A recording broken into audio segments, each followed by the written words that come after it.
welcome back to another episode of Musicians Exchange Podcast. This is season 2. I'm probably gonna label this episode "Longevity in the Business" or the music industry, something around there. I got some of my good friends here with me. I'll let them introduce themselves. Marcus Anderson, Michael Johnson, Calvin Napper. So if you don't know who they are, Google them for sure. And I'm speaking humbly, But these are good guys. They've been in the business for a long time, and it's got genuine good hearts, man. And they just want to share some information, man. I appreciate it. I asked them to come on the show, on the podcast, and they agreed. So it's love. And I just met Calvin today in person. Met Marcus a couple times, hung out, and Mike is my bro as well. So there we have it, man. What do you guys play? So they don't know, for the people who don't know you. I'm primarily sax, vocals, and flute. Okay, cool. Normally I play drums, but not today. I play drums. And Calvin's a vocalist too. Don't let him fool you. Check out his albums. That's it, man. Too hard. Two hearts, man. Don't miss the two hearts. Don't play it. There you go. Definitely, man. Definitely check them out, man. But let's jump right into it, man. I'll say this. Who have you played for? And let them know who you've played for. So, because we want to get into some of those moments of getting a call. Mm-hmm. Okay. Cool. Well, some of the artists that I play for, I started my career playing with John P. Key, gospel artist John P. Key, back in like '93. Played with John for probably about a year or so. And then over time went from that to the Donald Lawrence. I played with Donald Lawrence for about 7-8 years. So, and after the Donald thing, and I'm talking, these are all like professional gigs, I guess. Right, I ain't talking about like just the around town gigs you do, that kind of thing. But because I also play with Marcus Anderson too. Yeah, I was a drummer. Yeah, sure. So moved from the Donald Lawrence thing, man, and I played with Stephanie Mills for a couple years. And then from there to what I'm doing today, I'm playing drums for Maze. I'm a part of Maze, actually, Frankie Beverly Maze. So I've been doing that going on 10 years now. That's that outstanding, Some of everything. The right way to play it, that's your guy, look it up. And you, Marcus, who have you played for?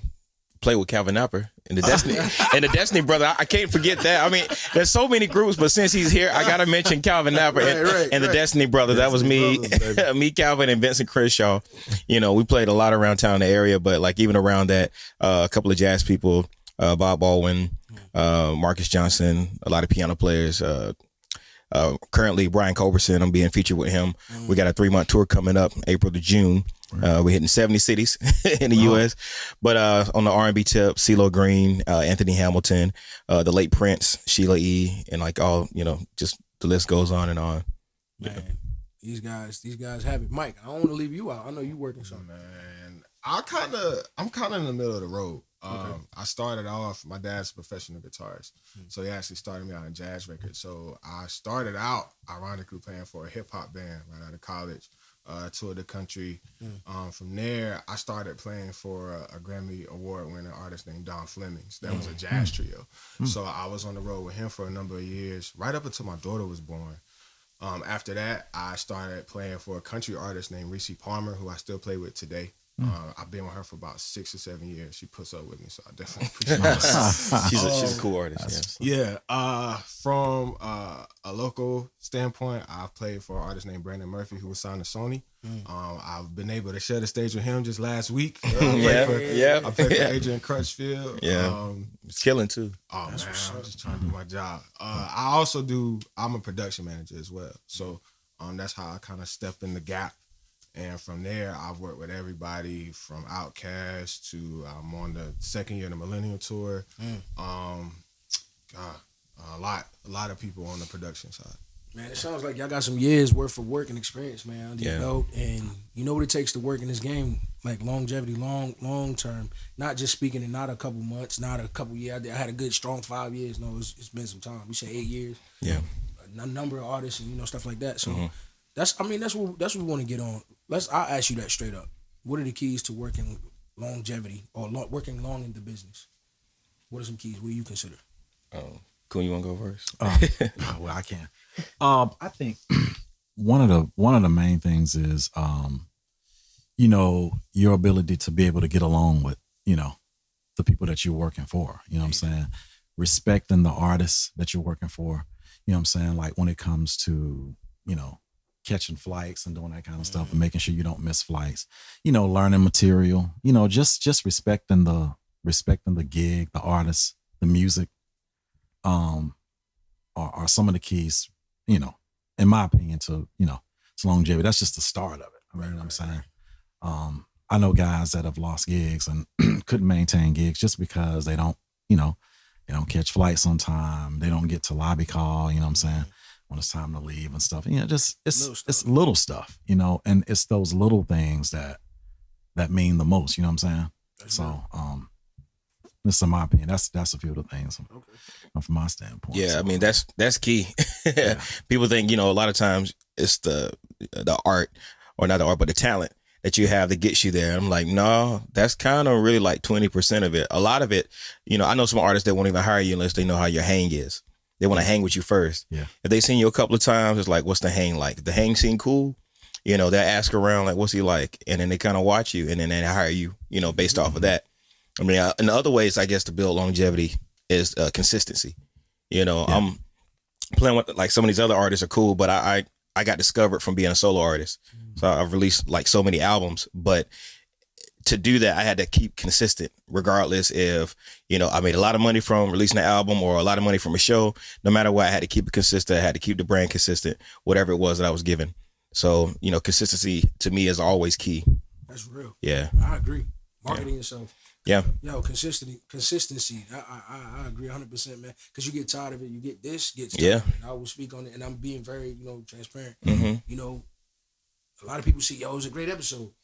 But I did all the editing, I did all the shooting, the contacting back and forth, and it takes work. And if you believe in yourself, you'll do it, and it'll pay off. And then if you got good intentions, it'll work out the way it's supposed to. Oh yeah, I agree, man, 100%. Being on time. That's another thing I wanted to speak on. Seeing some of you guys at the airport, I be seeing Showcase a lot. Certain stuff. I'm traveling on vacation, he going on the road. I was like, bro, I want to do that. You know what I mean? Like it's love, but being a professional musician, you have to be on time. Them lobby calls, not to play with. Yeah. They will leave you. Oh yeah. Oh yeah. You get left. 6 a.m., 5 a.m. is real. Yep. And having your way there, you know what I mean? The means to get just to the airport, something simple like that. Miss the whole gig. Or, it's not all, go have fun on the road. Yeah. It's a job. It's a job. So, I want to jump into first moments or like when you first got that call. I'll start with you, Marcus. Okay. First, I'll just go to to me, I consider the biggest gig I've ever had in my life, like Prince. Getting that call, like I kid you not, I thought it was a prank. And I saw this number pop up on my phone. I kept hitting ignore because I didn't have it saved. But the week prior to, I was filling in for my sax mentor, a guy named Donald Hayes, at this jam session. And at that time, Andrew Goucher was working with Prince, and I had no idea. Nobody really knew. He had just left Shaka, started working with Prince. I filled in for Donald because I was in California. And it was just a jam session, but I took it serious. I showed up, had all my stuff set up, and I played. I might have got $100 for the gig, but that gig left me to something else, like to where I got the opportunity to play for Prince. So fast forward a couple of days after the jam session, Goucher calls me. He says, hey, I sent Prince your videos. He loves you. He wants to fly you out to Minnesota, to Paisley Park and work with him. And it was just like that. And I thought it was a joke. When you get the phone call and you hear something and you like, they ain't say what they said. So you try to push it closer to your ear to make sure and close everything else out. And you say, here, did you hear what I hear? Right. So that being said, I mean, that was pretty much it. Now, that happened like in February 2012. I didn't really actually get to go to Paisley Park until I think it was like August, like late July, August. By then, we had formulated like this big 11-piece horn section. And like 6 of the players were from North Carolina. And it was crazy, a massive horn section. But like throughout that entire career of me working with Prince, I got to work with him for 4 years. And I got to be featured on his last album on a song called Revelation and another song called Look at Me, Look at You. And then we also recorded a jazz album together. And I mean, a lot of that's still like hard to believe, but like that was pretty much like my first call. That's what I'm saying. Like that's life, that's history. Like you're that's a major accomplishment is what I'm saying. Like you can actually look back and tell my kids, look, bro. Yeah. One of the biggest artists of all time, for real. Like, Yo, we would laugh about stuff like that. Like, man, whatever. I used to play for so-and-so. Right. For real. Yeah. What about you, man? Yeah. What my first? Or I would say, the call. I'm gonna say, man, either the Donald or the Frankie Beverly and Mays gig. Okay. Well, I guess since more people are probably familiar with Mays, Frankie Beverly, so I'll just kind of talk about that a little bit. So I mentioned that I played with Stephanie Mills, right? Played with Stephanie for a couple of years. So I was playing with her, and we opened a show for Mays in Baltimore. This was in, I think, July of 2010. And so Carl Wheeler and I were friends. Carl that plays organ for Mays. And so so he saw me stand on the side of the stage when they were getting ready to go on. So he sent his tech over to tell me, hey, tell that guy, to make sure I get his number if he, leaves before we finish. And so I'm like, well, cool, I'm gonna hang out, man. I said, I'm gonna stay for the gig. Actually, a friend of mine that lives in DC, we were in Baltimore, but a friend of mine lives in DC that used to go to my church. And I got him tickets to the gig. So he was like, yo, man, we can hang. If you want to hang, I'll take you back to the hotel. I'm like, cool, okay, we'll hang. So, after the gig, Carl and I talked, and the guy that was playing drums at the time, he was getting ready to, he's going to be leaving. So, and he was like, man, I would really love for you to come out, and audition for the gig. I think you'll be a perfect fit for this, blah, blah, blah.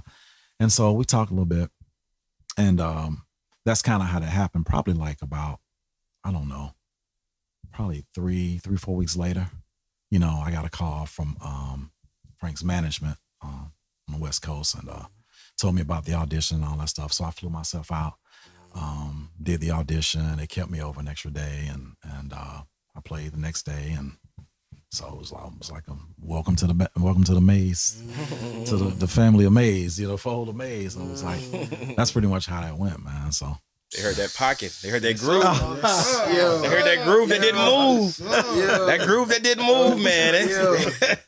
I'm telling you, like, not because he just plays drums, but man, he sound better than a bunch of the young cats out here, man. Like, some of the cats that are on top of their game still got it, bro. Oh, like, man, I appreciate it, losing man. it, like, yo, that time don't move. Yo, That was human metronome. That thing is right there every time. You will never lose a gig, bro. Ever, Like, man. Ever, man. how? And he ain't doing nothing crazy. It sounds like characters in your plan. Your characters in your plan. Yeah. You know what I mean? You everything you said. Respect the artist. Yeah. You serious about your craft, man. You ain't doing too much. You ain't. You're doing enough, and you ain't trying to keep the gig. You're on the gig. You know what I mean? Yeah. Well, and it's like I said before. It's like, you have to respect the music, man. If the music doesn't call for that stuff, then you don't do it. And definitely, if the artist, that you're playing for don't want all that, then you don't do that. Frankie likes. He's passionate about his music. He's very passionate about his music, and he wants his music played. Like pretty much like. I mean, he wants you to put your play it with feeling. Just don't you got to have feel. You know what I'm saying? Right. And that's what's important is just to make sure that you're meeting the needs of the artist. When it comes to the music, respecting the music, and so. And that's what everybody's different. Yeah. You know what I'm saying? Most artists are different. So you got, and that's just, I love playing that music, man. I know we play, a lot of the same stuff, but man, people come out to hear that stuff because it's timeless music and it's good. It's just good music, man. It feels good. It takes discipline, bro, to play the same thing. Yeah, it does. It does. Yo, you be killing. Both of y'all be killing, bro. Like dangerously. Like even the shows around town that I see Marcus at, man, it's just like, yo, I'm laughing because everybody didn't know he about to come in the crowd. He about to, do his thing. And he's gonna give you 110, 150%, bro. Like Every show. Oh yeah. Every show, and it's not like yo, I'm bored or I'm comfortable. Or, nah, bro, branding. Yeah, you can't get comfortable at all. You can't. You gotta give it your all, no matter what, how you feeling, because it's cool. Knows when people come up to the show, they don't care if you got a headache. They don't care if something happened, if somebody stole your identity, like all the stuff that happens behind the scenes. People come to the concert because the stuff that's happening to you happened to them, but you're hired to take them away from that. Yeah. Like music helps people escape. Yeah. Right. Wow. So it doesn't matter what we're feeling because we're here to do a job for 90 minutes or for 2 hours or however long it is. and like we give them, you know, that peace of mind. You know, we give them that extra oomph to go through the week. You know what? I'm back at work Monday, but man, that concert I went to this weekend, Frankie Bell and Maze, man, or whoever else, like that's what I love about music. It just helps people get away from whatever's happening in life. Yeah. I'm gonna be very honest with you, Mike. What's up? What you was gonna say? I think with me, and I'm sort of the younger one as far as musically in this out of this trio. I think for me, anytime I get a call from my first one to when I make it this week, it's just a level of hunger. I think even being able to share the same space with these guys, whether it be on the stage or just to hang, learning by their example, because Coons never set me down, Marcus has never set me down. But watching their work ethic, watch how they move, watch the way that they handle their business and their personal lives. I took it upon myself to always put my best foot forward, whoever I play for. And I think that is one of the things that has kept me in my journey so far, is being able to adapt, playing different genres. Like that was one of the things that I really focused on for myself, because I felt like in this area, you had too many people running the same race. Everybody wants to play at church. Everybody wants the big pop gig. So for me, it's like, well, am I going to get in that race?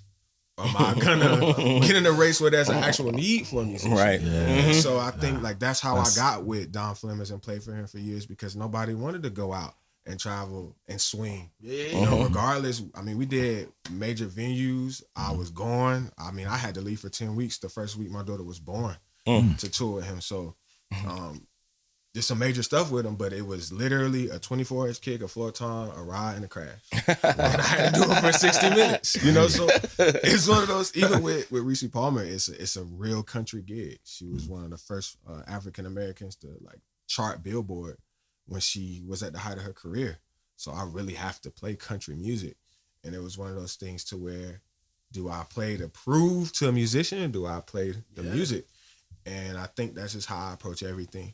Whether it be with Adrian, he's seen me on the Adrian show. I have to play Adrian's music. I'm not there to try to prove myself or anything like that. It's just literally just trying to do my job. That's what Adrian does say about you. He said, man, might be the only one learning the music. That's what I will say that. He says that, man. So your reputation follows. Oh, appreciate it. But that and finding other ways, just as drummers, I feel like we not cool. But the average drummer gets lazy, right? They want to learn a chop or they want to learn this, but they don't think outside the box. Like that's how I got into. I run just about every artist I play for. I run their playback or their stems, and that's a hidden treasure because you're adding value to your place in the band. You always have to understand. I know Marcus and Kuhn can attest to this. When you're an independent artist, you're carrying people. And you never want to have dead weight. You never want to have somebody on your crew where it's like, well, he's cool, but I wish I could do something. So to have some other things under your belt that you can offer to the table to help you stay on the gig is priceless. And for me, it was playback. Yeah, that's hey, that's good, bro. That's good. But he did speak about something that was pretty cool. You know, a lot of musicians, they do go for the stardom gigs. You know, the ones that are like in the limelight, whether it be like a pop gig, you know, an R&B gig or whatever. Like everybody's going for that. Yeah. And to go for what we like to call the blue oceans, you know, like he went to the countryside because you know there isn't many drummers probably going after that gig. You know, there are people, but then you get somebody like him, like everything matters. And I think in the industry, sometimes people looking for a look, you know, and not to say that color matters, but like, you know, people want to sometimes mix it up. Maybe not have all black guys, maybe not all white guys in the band, and mix up, have variety. You know, by doing that, you kind of throw yourself into a pile where like, well, man, now I can get more calls doing different genres. Not saying that pop and R&B ain't cool, but it's like everybody's going after those gigs. I agree. That's and it's smart to do something that everybody's not doing, because one thing I don't like is a lot of musicians, they can fake it till they make it. Yeah. I could get through this gig. No, bro. Somebody who could be at the show like you got the call. Yeah. I want to see if he could really conquer, you know, that sound for that genre. Like, Yeah. It matters, bro. Archie was saying, bro, like that's how he worked on his retention skills. It was like, you know, study the approach of the music. You know, Motown, you know, different stuff. Yeah. I was like, yo, That's a good way to put it. Yeah. That's a great way to put it. And even what you were saying, as far as, you know, your job is to take people away from what they're going through musically. Man, I tell some of the homies, man, all the time, I'll go to a live show. And even if you can't, and I'm encouraging, you know, musicians out here now, you know, if you can't get your hands on or, you know, get in contact with some musicians you look up to that's in the game or that's doing what you're doing, go to their shows, bro. Pay for the ticket. I'm telling you, it's been plenty of times y'all leave shows like, yo, I'm going to kill in church. When I say kill, I mean be so session, play the record, have fun with it, and respect it, man. Bring your value up, bro. Like, you be like, and the whole band be looking like, what's wrong with him? Man, fuck, I'm on the road, man. Like, yo, you just got inspired. Yeah. Inspiration, Mission accomplished, bro. Yeah. It's many missions when you're a professional and you don't even know it. You know what I mean? Like, so I really, really respect that part, man. And when you said that, it made me think about like when I go to concerts or I go to jam sessions, I don't always like to pick up my horn. Yeah. I need to hear other people play because that fuels me the same way that somebody may come to my concert or another concert I'm playing for.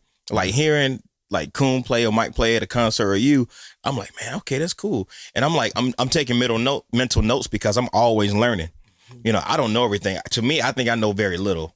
And it's like to hear what somebody else made. Oh man, I could have did that. Man, why didn't I think about that? So I'm like, I'm making notes. Yeah, it's like you hearing it, you know, an approach that's, you know, so many other people can take to get to the same goal, you know, to make the music feel good, you know, especially drummers and bass players. I listen to them like all the time, and I'm hardest on drummers and bass players. Doc, I'm hard on drummers and bass. If I don't turn around and look at you, you good. But you can ask. Showcase move. I got a funny story about Marcus, man. You can turn around. I got a super funny story. So I had Niall, who plays keys for Marcus, had called me to do a last minute gig with a guitar player, phenomenal guitar player named Adam Hawley, and he was on the gig. So Niall had like hyped me up. Oh, I got this guy. And he didn't tell me. He just like, yo, you coming with me to the beach and we're gonna do a show. So I was like, okay. So we get there, right? And you know, Marcus is a really nice guy. He's not a mean guy, but you can always tell him he's vicious. So when we get on stage, Adam handed me his iPad, like, yo, you gotta run stems today. All right, no problem. So maybe like the first two songs, like Marcus was like peripheral vision, like looking at me the whole time, see if I was gonna make these hits looking. And then maybe by like the third song, he kind of just stopped. And then like after we finished soundcheck, he was like, hey man, you all right with me? You solid. I was like, cool. Like it was like that felt better than finishing the gig because it was like that's real. I know him. It's like I've seen him get into drummers and bass players. Like it's not cool when it ain't right. It ain't right. You don't understand. Y'all are the pulse. And if that pulse ain't there, if that kick and the bass ain't locking, man, it disrupts my whole vibe. I get very emotional on stage to where like on stage. You would hate me. Off stage, I'd be like, man, you all right? Let's go hang out. I believe it. But it's like in the moment of music, it's like nothing else matters but about, you know, the music being right. And I don't care about feelings. All I care is about the music being right. Right. That's man. You said it. And you had to be a mature musician to understand, yo, Marcus not really black anymore, bro. He just music, bro. But it was a lot of pressure for that anyway, though. It was no rehearsals. They just sent me a Dropbox. Yeah, that was but you can't prepare. It was like, and then I had to lock too because the bass player, who is a great legendary bass player, he was sight reading. So it's like I have to lock with him because he's reading what he's playing. Like I can't do what I want. So it was interesting. No, you were solid. You were solid. Through that, though. Yeah, you all right with me? No, but it's called. I mean, like, I'm not speaking against like younger musicians, but like some, you know, a lot of younger musicians think it's about chops or, you know, whatever it is. It's like it ain't that, man. It's just learning the music, man, and staying consistent. Knowing tunes, being ready, be adaptable and be ready, you know, on the fly. Yeah. BU Cafe shows. I know why y'all called me. Be ready, bro. Like, whatever. Come on, be ready. Like, are we going there? I know that record. You know what I mean? Like, and I know it the right way. Yeah. Phenomenal drummers, by the way. Me and Coon. Exactly. Me and Coon. Phenomenal drummers. Very similar, like the way y'all play in setups, man. Yo. Setups, drummers.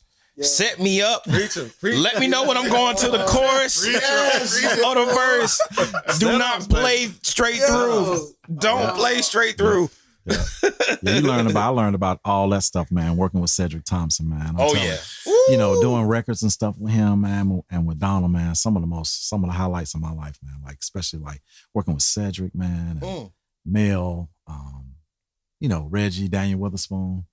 You know, you learn all that stuff. I learned a lot, man, working with Cedric. And I mean, he's phenomenal. And y'all know his son, CJ Thompson. Phenomenal. Monster. Phenomenal. Oh my I'm God. gonna say this drummer, too. man. I'm gonna say this too. Monster. A lot of people that grew up listening to Donald Lawrence asking who the drummer was That's on what those I was records. gonna say, bro. We grew up. That's to what I was this. gonna say. That guy right Tri-City Singers, Yeah. bro. We grew up to this. People, Yo, he's that was the not gonna say blueprint, it, bro. He's not gonna say it. Yo, I'm John. Bro. Donald Lawrence Uh-huh. has those type of albums were the blueprint for me, bro. Yeah. You know what I mean? And yo, on the Tri-City Singers album, all of the records, yo, the music kept going up, bro. And he wasn't doing nothing crazy. He was just bringing the energy, yo, and he played exactly what he needed to play. It's a blueprint. If you want to go back, you want to learn consistency, you know, like everything, some of everything that you need to learn. Go back and listen to it, bro. Yeah, man. You have to like one of my biggest influences is well, you know, Joel Smith, he passed away, but man, like I still listen to records with him on it to this day, like a blueprint record for me.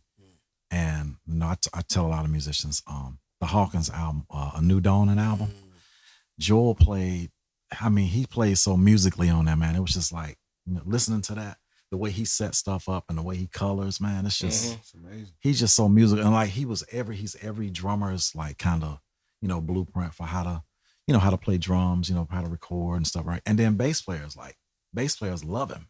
Right. So the best of both worlds. And then to listen to records where he played drums and bass on it, it's just like, you gotta take all that in, man. It's just, it's incredible, man. I mean, you I love learn it. what to do and what not to do. I respect that, man. The whole, yo, set me up. Like, let me know. Showcase used to get on me, bro. Oh yeah, sure. Set it up. Yeah. Man, but that's why I learned it from Show, you know, for all the other stuff, like, cause right around the time I was playing with Coon, like Show, we had, you know, that synergy together, man. Show was like, set me up. I'm like, what does he mean, set me up? And then when he did it, I was like, oh. So I never got rid of that understanding and that concept, man. And now you look at other artists, Wale, I could be at the BU Cafe show, bro, and it's just like, all right, well, he ain't set that part up. I guess, you know, the artist cool with it. I got a show coming up with it, and I plan on setting up every part I need to set up. You know, like, I don't know if drummers really look at how important that is, especially. I consider myself spoiled because all the gigs that I have to play, I always have a click in my ear, and we take advantage as drummers. We're metronomes for the band, and we take for granted that everybody doesn't hear that metronome. So setting up can help the guitar player who may have forgotten, oh, this part is coming up, or you know, the keyboard player who's like, oh man, everybody go to the bridge. Like it separates the parts in the music. So it also creates color too. So it's not like monotone. Like you just going through the song. Doing the same thing. You could do 10 songs and you ain't set up none of them, and they say, all right, we're done. Right? And it helps with people's attention spans too, because if everything sounds flatline, you know, they either get up and walk out or they get on their phone and start texting. Right. Yeah. Like they know what's coming up. If it's the hottest part of the song, you set it up right. They know what Cone get ready to play. Yep. We gone. You know what I mean? Like the intro to the Maze show is like, I've had people like run from backstage. Like, I gotta get this part. Oh man! If you never been to a Maze show, make sure you catch the intro. Got to, man. Got to. But yeah, man. I also wanted to chop it up with you guys about, you know, I know you guys have, well, I'll say this, different lanes that musicians can go into while still on their journey or still using whatever, you know, gift that they have on whatever instrument. You guys have albums out. And I will ask you this, and then also, you know, let them know about your album, or if you have one coming out. I know you got one coming out. I know you have one released as well. Do you encourage musicians to put their own music out and not sit on it? You know, pause, you know? Yeah.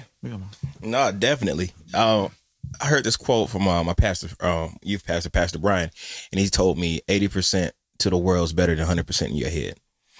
Because as musicians, that's good, we always critique ourselves, and we're always saying, oh, let me go back and change this. There's been several mixes. I don't like how this was. Let me go back and replay that. And it's never really going to be right. When you finish the album, I mean, if it gets good enough to where, like, you know what, let me put this out. Because you're always going to hear stuff even like way after. I know like there's plenty of albums I put out that I'm like, oh, I wish I could have done that different. But people don't know what's in your head. They just enjoy it. And it's like you got to get like the narrative across. So when recording the songs, go back to what you were saying, musicians should put out their own albums. Mm-hmm. I think nowadays, because of like social media and how everything is, you got to be your own artist. You can't just be a musician anymore. For one, you don't make enough money just being a musician anymore. You got to diversify. Mm-hmm. So if you're a drummer, you know, like Coon, put out an album because you are an artist. Yeah. You know, Corey Henry, you know, he put out his own stuff. Mm-hmm. You know, look at Ghost Note. Yeah. You know, Sput. He put out, you know, his stuff like he's a great arranger. You know, all these different groups, like being a sax player is no longer good enough anymore. Just a keyboard player. You got to be a walking brand. That's it. That's the best way to say it. That's real. Yeah, that's where it's at. No, that's true. Oh, you just a drummer. That's it. Nah, Coon sing. You know that. Come on. Hey, come on. Hey, go on and hit us with a 200. Marcus sing. Set him up, Coon. Come on, Coon. Set me up with this. Set him up on the boat. Mr. Two Hearts. No. Oh, man. No, that's funny, man. But yeah, what's your take on that? Yeah, man, I feel the same way. Some of the things that Marcus said, you know, for me, like, so, you know, I write and stuff too. You know, I play bass a little bit, pretty much more so by ear, because that's how I write. You know what I'm saying? And I'll like, you know, I'll sing my melodies or whatever, and I'll send the stuff out, you know, keyboard players or whatever. That's how I've done. I've sent stuff to Marcus. Mm-hmm. You know, Marcus has played on some stuff for me. I got a record out. It's titled Good Vibes. And it's on iTunes. I have a Pandora station. So I put that record out like in 2015. Marcus is playing on a couple songs on there. Mm-hmm. Yeah, it's like about a 13 song record. I also have a record out that I released in 2005. It's called Soul Rhythms. Mm-hmm. That's a good album. Yeah, you like that album? What? Yes. I thought it could have been mixed a little better, but da da da da da da da. Time difference. Yeah. Da da da da da da. I need to actually redo that, man. Man, that album, man, you. If I can get Dario Edgecombe to, dude, man. But anyway, yeah, but yeah, man, I think it's more like I have about 10 songs that's mixed right now. They haven't been mastered, and just trying to figure out like kind of like how I'm going to put it out, what I'm going to do. But I'll probably be releasing it like later on, you know, this year, probably like before summer or, you know, sometime by summer, something like that. Yeah, man. So I like, you know, I love music. I love all styles, but I really love like contemporary jazz, man. It's like, I get inspiration just like from like flying on a plane. I could be riding a plane or something, or just landing in a city, just walking out in the city. I might hear a medley or something, and I'll take my phone out, you know, voice note, man, that's like the, you know, oh man, that's clutch, man. So I'll just, you know, I'll record the melody and then that I hear, and I'll be like, okay, yeah, I'm gonna write to that.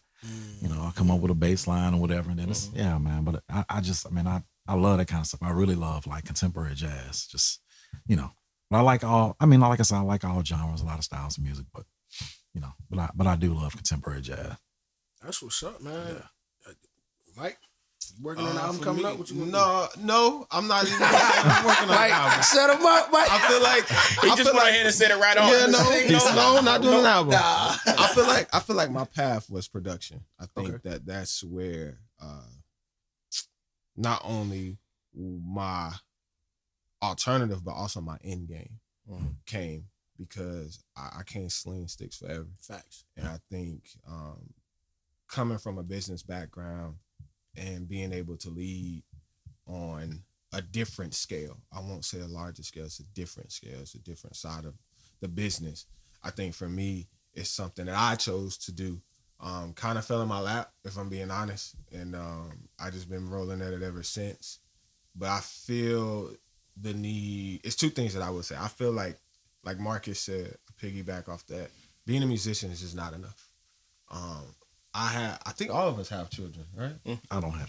Kuna has. I have a child. I have a daughter. Marcus has two girls. Yeah, and that being a father is an eternal thing. Like when your child gets here, it just clicks, and it's just an instinct that you have to do and live for your kids. Like the moment they get here, the legacy that you have to build for them is just so much greater. So when my daughter got here, drums was just like, I don't want to say an afterthought, but I took myself out of scenario and how do I build something for my daughter. And I think drums is cool. She loves it. You saw us in Guitar Center. Like, I got to get her pink sticks every other week. Like, she's into it, but I also want to show her that there are other things that she can do. And the other thing I say that these guys are artists, so I think we should support. I go to market shows. Definitely. I don't even text them or tell them. I just show up. Like, hey, what's up, man? Yeah, you know what I'm saying? Like, his brother had a show last week. I just show up. I think that's super important. Especially if we say we're a brotherhood, if we say that we really support each other. Like, it's annoying to get that call, like, hey, I know you're going to be at such and such. Can you give me some tickets? Like, what? How are they supposed to eat? How are they supposed to maintain? You know, and it's not fair to go to PNC next week when such and such is in town, you know, but when Marcus has a show, who 9 times out of 10 will be better than what we're getting on mainstream, or Coon has something that's gonna be better, we try to, you know, ask for the favor, and it's really not showing them love at all. That's real, you know, it's just not. And I think that we have to do better, you know, as a community. We're supporting each other. Even with this podcast, you know, people should listen to it. You've been really going hard. I know I listen personally to each and every one because everything has something different to offer. It's really good. And if people really want to grow, I feel like you're feeding our community with the tools to better ourselves as people and musicians. So we need to get the knowledge out there and the understanding of like things, because I think what's lacking in the musician community nowadays is direction. You know, I feel like growing up, I had people like a Coon or like my older brother Alpheus, and you know, Josh McDowell and everybody else in that area that kind of taught me certain things I just watched. And I don't know if we have that so much anymore. And maybe because a lot of younger musicians, they get it like just like that. They got YouTube and they learn the ability, but they don't have the wisdom or the knowledge to go with it. You know, how do you got all these tools, but how are you going to build a house? You know, how are you going to, you know, till a garden? That's real. Like, and it's like to me, the field of music is like that. Like, you got all these tools, but how can you navigate? How can you operate on a gig? What to wear? You know, how to act? You know, putting your feelings and emotions in aside. You know, it's just like you got to be able to govern yourself. You know, but I can go on and on about that. That's true though. Yeah, it's good stuff. That's big facts, man. Like, man, that's crazy because it's definitely we chopped it up on one episode about, you know, multiple streams of income for a musician, and you know, other lanes definitely branch off into, because it's not like you said, you can't play forever. Everybody can't be cool, you know what I mean? Like, oh no, you know what I mean? Like, and be solid. I'm not saying, you know, I'm saying, not struggling, like you solid now. Like, he always got new drumsticks. Nah, he just be killing, bro. Yeah, what you mean? Yeah, that's right. You know what I mean? And the shoes, bro. Like, so, you know, stuff like that. I'm glad y'all, you know, touched on that, you know, and help them understand, like you said, you can go into audio and whatever lane you want to go into, man. And being able to say that, bro, means you're mature enough to say that. You ain't still out here, oh, I'm still trying to be a musician. I just got evicted. Like, I'm still trying to be, you know what I mean? Like, bro, come on. Nah, I had a mortgage, man. Like, it was, that's what they don't care about. Yeah. But I think, too, like you said, it was a maturity thing. And it's also about the marathon. You know, like, you got people who, some of the most successful people in our generation didn't get that break until they were 35, until they were 40. You know, and so it's like consistency, like Marcus said, just staying with it, you know, even treating that gig like the mainstream, you know, like it would be piss poor, excuse my choice of word, but it would be really piss poor for people to go to the BU and be like, oh, I don't really care about this. But then turn around and you get a call for PNC and you're like, oh, I want to put the effort in. Well, it really starts at home. You know, like it just starts there. That's whack, bro. You get your training like on a platform like Zydeco's. I don't know if you remember Zydeco's. Yeah. I wouldn't be where I am right now had I not had all those years at Zydeco's, sweating with no AC on stage, trying to figure out bands, how to lead a band, how to do like everything you see now came from literally blood, sweat, and tears, you know, from playing at places like Zydeco's. And, you know, some people may not remember it, but I remember Zydeco's. I think we all do. Yeah. The wings was there too. Listen, they sure were. Zydeco's was it, man. There's a few spots out here, man. You guys be hitting that. I got one last question, man. What is it? Life after, not life after being a musician, but like, you know, future plans and stuff like that. I know you just opened a business. I'll let you tell them about it. But, you know, do you encourage that? Like, to consider that, yo, y'all pay attention, stay focused. it's still a life outside of being a musician. Mm-hmm. Oh yeah, no, I remember I was talking to one of my mentors, a guy named Walter Beasley, and I was probably like 27, 28, just got the gig with Prince, and he was like, man, he said, save your money and plan for the future because you ain't gonna want to be dancing around on stage forever. And I said, man, I got at least till I'm about 40, 45, and man, shoot, by a couple of years ago, I'm like, man, he was right. Like I started thinking about like other stuff, and I got into the coffee business about 5 years ago. Because I already knew, like, I can see where the turn may happen, but it's been happening a lot quicker. And not that I want to stop music. It's just I don't want to have to work as hard as I have been because it feels like I've been going nonstop forever. So I've been investing into like the coffee business and just got my first shop. And I got a festival that I run in Asheville now that's centered like around coffee. So like I took the whole branding aspect and, packaged it with music and stuff like that. So I'm just thinking about the long term, 10 years from now, what I want to be. I want to still be playing, but I want to have to play, not need to play. I want to play, but not have to play. Right. Yeah. Phenomenal festival too. Got to about last year. Oh yeah, appreciate it, man. Yeah, I heard, bro. Some of the homies at work was just mentioning it to me, man. Definitely gonna have to check out one of them nights, man. Yeah, please, man. And let them know what's the name of the shop, so if they Oh yeah, it's called Tracks Coffee Bar. It's in Rocky Mount, North Carolina, 301 South Church Street, downtown, right across from the train station and the police station. And then my festival is in Asheville, North Carolina, every August. This year is August 7th and 8th. Got a great lineup. Yeah. Cool. That's good stuff. Yeah, man. For me, it's like I think, Marcus was saying, like, I think we all want to aspire to play as long as we can. But you have to have multiple streams, income. I think I see where you kind of set up in there. Like I record drums at home. Mm-hmm. That kind of thing. And I have this t-shirt that I'm wearing. I have like t-shirt line. Yeah. Shout out to it. Stay teachable, stay relatable, Where stay can they get it? Yeah. on my website, calvinnapper.com. Cool. So you can go, order there. They have them like different colors, have t-shirts for women, that whole thing. I'm gonna get one today. Yeah, man. So I'm just man, doing that kind of stuff and just trying to doing some, investment kind of stuff. And then like, I've been saving my money. I think that's very important. Mark said something about saving. Yeah. And that's a lot of musicians, man, they live beyond their means. And it's just like, you got to save money, man. And it's business. You have to, especially when you're making money. If you happen to land a gig where you're making, a decent salary, you know what I'm saying? Save that money, man. Don't spend it all.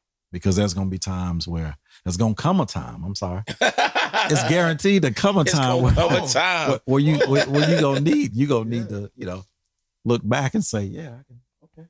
Yeah. We all right. And like pay your taxes. Yes. Pay your tithe and pay your tax. Those two T's. Your tithe and your taxes, because if you don't, you already know what's happening. Yes. Yeah. Nobody's coming for you after that. Yeah, man. Yeah. It's over. And really, man, that's how people don't really understand and realize, man. But that tithing thing is so it's huge, real. man. Different, bro. Yeah. And I promise you, I really believe like that's the reason why I learned that principle of tithing like when I was 14, when I was going to this church back in Winston-Salem. I was playing this church, New Jerusalem Baptist Church, and the pastor there was Reverend Samuel Cornelius, and he taught on tithing. Man, he would have people come up, saying, all right, who wants to come up and give a tithing testimony today about, people would come up and testify about how, and I'll be sitting, I'm young, but I'm listening though. And he used to always say, I don't care what you make. If you you go out and cut some grass and they pay you $25 or $30, you give God $3. You just give him a tenth of everything you make, man. And I started doing that, man. I'm telling you, man. I'm telling you. No, I do. Man. Bro, I encourage my musician homies. Works. Yes. It works. Pay your tithes, bro. Mm-hmm. Just like you buying that cookout tray or your other habits. it don't hurt, bro. Pay your tithes. You bought a $3,000 keyboard. Right. Pay your tithes, bro. Mm-hmm. Pay it off your gigs. Pay it off your sessions. Pay it off of your church money. You're gonna get it back, bro. And you don't have to make, like you said, you don't gotta make $100,000, and you'll have $100,000 worth of stuff. Right. Yep. That's right. Definitely. Yep. Firm believer of it, bro. Mm-hmm. Like Definitely. you couldn't tell me I have a house under 30, bro. Like, you know what I mean? Like, Yeah. just gave away a car. You know what I mean? Like, this is not bragging stuff. It's just like, yo, fame is crazy. Yeah, that's right. That's Some right. things money cannot buy, bro. Favor, dude. I'd rather have favor. To have Man, all oh my that, God. like, Yeah. Because that money will come and go. Yeah. Anything can come in the way. Yeah. Anything can come in the way. So, I mean, Mike, what you think, man? As As far as life after Music, I'm just like them. I'm gonna play until my body says no. But I have a production firm. Like dropping sticks. Yes, sir. I'm doing it until they kick me out of there. That was it. Till they kick me out of there. That's it. Till they kick me out, man. I have a production firm that I've had for about 2-3 years now, and it's a full turnkey production firm. So not only am I helping artists find production managers, labor, gear. We're also putting together bands for artists that need it as well. So it's designed to be a turnkey process for anyone that's looking for anything in the industry. I've been doing it with my good friend Brandon Williams for about 2 years now. So far, so good. We got some decent clients, and that's where I'm gonna go. That and chilling with my daughter, man. That's my piece. Yeah, that's my piece, man. There you have it, man. There you have it. These guys came through. I feel like, they've given us many tools, me included, man. Like, I'm telling, when I tell you it's a privilege just to have y'all here together, because I know the schedules are crazy, but the wisdom that you guys have and experience, bro, like, add it up, it makes no sense. Because a lot of cats can't get in contact with, you guys like y'all, you know what I mean? So, and you are actually on the road, not saying, yo, I'm out. Yeah. Nah, you're on the road. Right. You know what I mean? So, it's a blessing, man. I appreciate you guys stopping through. This is another episode on Musicians Exchange Podcast, Season 2. Right. No, thanks for having me. Yeah, Thanks for having us. Can we man. I publicly appreciate thank these guys right here? Hey, look. Look. I'm so serious. I'm serious, man. I don't even know if this recording, but I'm going to say it just for the four of us in the room, man. Thank you, Marcus. Sir. Yes, sir. Thank you, Coon. Yes, sir. I don't know if y'all know this, and this is no cap. Y'all have both affected my life. Yes, sir. Not just from a musician, but just as a human. Watching how you guys move. Oh, man. Watching what you guys do. It's Thank you, appreciated, man. It needs to be said. You got to give the people the flowers while they're still Yes, here. sir. Yes, sir. These Appreciate guys it. Thank you. are legends. They are You take it basically serious. icons in the game. I can't be. I'm 30. No, man, I'm 35. You put me old, man. No. OG. Your body at work speaks for itself. Your body at work speaks for I'm an itself. OG. You got a long way to go, but you also I got to appreciate look it, at man. it like a lot of people will not get the opportunities that you've had, and you're just 35. Yeah. So think about the next, 50. We don't know. Yeah, We that's don't true. know what's coming. I just want to say I appreciate y'all. Y'all have never gave me the cold shoulder. Facts. Anybody. Facts. I've never seen either one of them give Yeah. anybody a cold shoulder. I always wanted to learn and show love and help people. So Character, man. Yeah. Even Marcus at Yeah, shows, okay. bro. Not to even cut you off. You'll see him at shows, and it's like, yo, he's serious, bro. He's serious about this music. Yeah. So if you ever get the call, Yes, sir. Yes, sir. I'm correct. Hey, look. I just get zoned in. Like after the show, like, hey, let's hang out. Yeah, you know? Hey, that's how it was the first time I met him. Yeah, what up, man? Tell him like, oh, what up? You all right? Like, not on no celebrity status, but it's like, yo, he mad chill off stage, but on stage. Yo, I felt a lot of pressure last week. I don't even know if he knows this. It was last week, right? Mhm, yeah, Last week, last Thursday. Adrian Crutchfield brought in the MPG horns, which were the part of the horn section that played for Prince, and Shelby J, who sang for Prince for 10 years. So for me, that's a big deal. That's a part of their lives, And I was talking to Shelby and another one of the horn players, and they were just saying like, man, we never seen you before. We love you. You're great. And I was like, man, I appreciate it. Like, I was nervous. And they pulled me to the side. They was like, listen to me. I'm going to tell you this right now. Like, Adrian could have called anybody.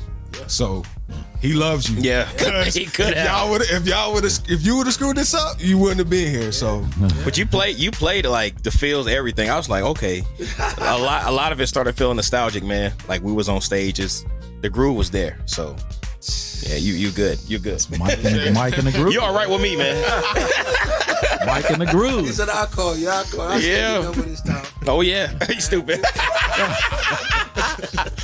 Oh my gosh. It's love, man. Well, I appreciate it. Yeah, man. Yes, sir. Thank you, Erik. Yes, sir. Yes, sir. Thank you, man.